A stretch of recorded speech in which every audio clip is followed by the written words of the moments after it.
আমরা যে মুসলিম দেশে আছি না কোন দেশে আছি এটাই এখনো নিশ্চিত। আপনি বদিউল আলম মজুমদার বলেন, উনি কিন্তু গরিব না, সিগারেট খাওয়ার জন্য আন্দোলন করে।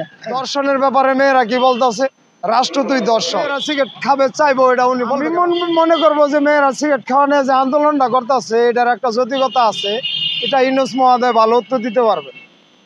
তার কারণ হলো উনি এমন একটা কথা বলছেন যে উনি অধিকারের বস্তা নিয়ে বাংলাদেশে আসছেন, কথা বুঝছেন?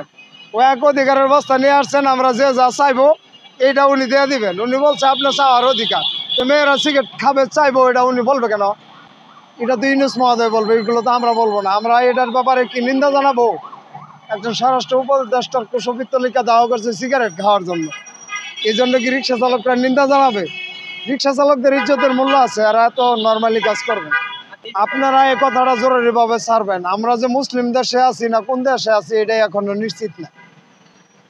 কারণ যদি আমরা পুরোপুরি মুসলিম কই তাহলে মেয়েরা সিগারেট খাওয়ার জন্য আন্দোলন করে, আর আমরা যদি অমুসলিম কই আমাদের দেশের টুপিওয়ালা মাওলানা তো অভাব নাই। ওরা মদিনা শরীফে অ্যাপার্টমেন্ট কিনে আর বলে 1 সেকেন্ডের বিশ্বাস নাই। যে আলেমরা মদিনা শরীফে অ্যাপার্টমেন্ট কিনা বাংলাদেশে ওয়াজ করে 1 সেকেন্ডের বিশ্বাস নাই, এ ধরনের আলেমদের ওয়াজে মেয়েরা তো বিড়ি খাবে। এটা তো আপনি আমারে করলে তো লাভ নাই। এখন তো আমার পিছনে আবার আলেমরা লাগবো যে আমাকে ব্যবসায় হাত দিছ। হ্যাঁ, আমি আল্লাহ রিক্সালা, আমি এলাম খোলামেলা। দর্শনের ব্যাপারে মেয়েরা কি বলতেছে, রাষ্ট্র তুই দর্শক।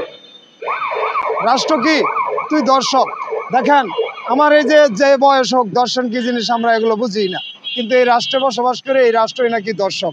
এই যে লজ্জাজনক কথা, এগুলো লজ্জাজনক কথা। যারা বর্তমানে ক্ষমতা রয়েছেন, এই যে গতকালকে পেপারে দেখলাম যে স্বরাষ্ট্র উপদেষ্টার কুশপুত্তলিকা দাহ, আপনারা বিষয়গুলো দেখছেন কি দেখছেন না সেটা আমি জানি না।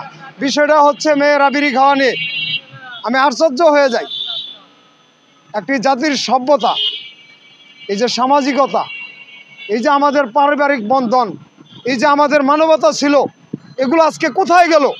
এ নিয়ে কেউ কোনো কথা বলতেছে না। তারা শুধু উদাসীনতার মতো তারা আমাদেরকে উন্নয়নের স্বপ্ন দেখাচ্ছে।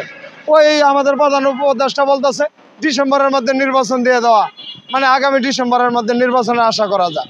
কিন্তু কয়েকদিন আগে আমরা দেখলাম কি যে নির্বাচন কমিশনার যে ভোটার তালিকা হালনাগাদ করছে এটাই সঠিক না। তো এখন দেখেন যাদের সংস্কার করবার দিছে তারা হইলে এই 54 বছরে এই রিক্সা চালকদেরকে ঠকাইছে। এই রিক্সা চালকদেরকে তারা 54 বছর ঠকায়া পরিকল্পিতভাবে তাদের 40 তারা পুরা করছে। ওই যে আপনি বদিউল আলম মজুমদার বলেন, উনি কিন্তু গরিব না, গুলশানে ভাগ করে নিছে আর আমার জন্য রাখছে পদ্মার চরে 2 কাঠা, তারপরেও আমি ওটা পাই না। ওটা আল্লাহর হস্তে নিতে হয়। তো এই ধরনের কথা আমরা রিক্সা চালকেরা যখন বলবো, এখন আমাদের মধ্যে কি ঢেলে দেওয়া হয়েছে বুঝছেন? আগুনে ঘি ঢেলে দেওয়া হয়েছে।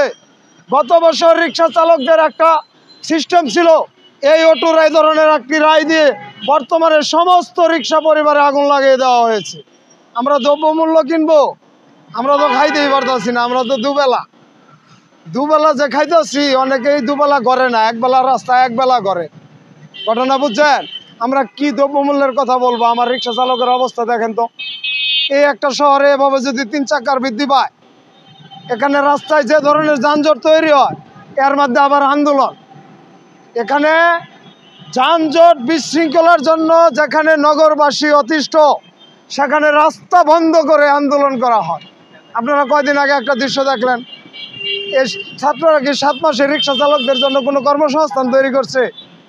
তারা যখন আন্দোলন হয়েছিল ওই সময় আমরা রাস্তায় দেখলে ডাকতো, ওই মামা আসেন, গুলি খাইছে, তাড়াতাড়ি ইমার্জেন্সি হাসপাতালে নিতে হইব।